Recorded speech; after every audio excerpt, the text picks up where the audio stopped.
জামালপুরের বাজারে সবজির দাম কম থাকলেও মাছ মাংসের দাম চড়া। এ নিয়ে আরও জানাতে সরাসরি যুক্ত হচ্ছেন আমাদের সাথে আমাদের সহকর্মী ইমরান মাহমুদ। ইমরান, বাজারে মাছ মাংসের দাম কেমন, আর এ নিয়ে ক্রেতাদের মধ্যে আসলে প্রতিক্রিয়া কি আমাদের জানাবেন? জি জি শক্তি, আপনি যেমনটি বলছিলেন, আমি এখন দাঁড়িয়ে আছি জামালপুর শহরের যে সবচেয়ে বড় পাইকারি এবং খুচরা বাজার, এই বাজারে সকাল বাজারে এই সকাল বাজারে আমি যেটা বাজার ঘুরে যেটা দেখেছি, এখানে সবজির দামটা ক্রেতাদের নাগালের মধ্যে থাকলেও কিন্তু এই মাছ মাংস এবং অন্যান্য যে ভোজ্য তেল থেকে শুরু করে সবকিছুর কিন্তু দাম কিন্তু ক্রেতাদের নাগালের বাইরে।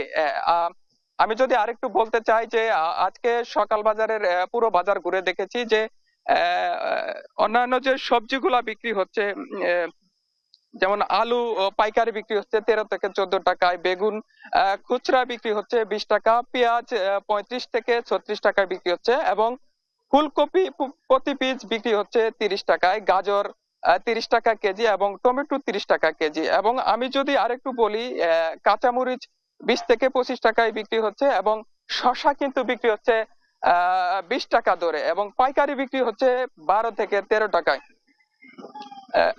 আরেকটু যদি বলি, দেশি মুরগি যেমন আগে আগে ছিল, দেশি মুরগির দামটা একটু বেড়েছে। দেশি মুরগি আগে ছিল 500 টাকা, এখন বিক্রি হচ্ছে 550 টাকায়। এবং ব্রয়লার মুরগির দাম একটু আহ, আহ, কমেছে, এখন 190 টাকা থেকে 180 টাকায় বিক্রি হচ্ছে। এবং ডিম, যে ডিমের দামটি একটু কমেছে, আগে বিক্রি হতো 150 টাকায় এবং এখন বিক্রি হচ্ছে 130 টাকায়। আমি আরেকটু যদি বলি যে বাজারে ক্রেতাদের যে একটু অভিযোগ, যে বাজারে প্রত্যেকটা দোকানে কিন্তু তেলটা, ভোজ্য তেল এটা পাওয়া যাচ্ছে না। এ নিয়ে একটু সমস্যা রয়েছে। এবং ডাল, যেমন ডাল বিক্রি হচ্ছে 100 থেকে 130 টাকা। তো আমি সাধারণ ক্রেতাদের সাথে কথা বলেছি, তারা যেমনটা বলেছে, যেমন আম, এ- একটি দোকান ঘুরে বা দুইটি দোকান ঘুরে কিন্তু ভোজ্য তেল পাওয়া যাচ্ছে না। মিনিমাম 5 থেকে 7টি দোকান ঘুরে তেল সংগ্রহ করতে হচ্ছে এই ক্রেতাদের। আমি ব্যবসায়ীদের সাথে কথা বলেছি, তারা যেমনটা জানিয়েছে যে তেল তেল আমদানি কম থাকার জন্য এই তেলটি পাওয়া যাচ্ছে না। তো এই ছিল জামালপুর থেকে আমার কাছে সর্বশেষ শক্তি।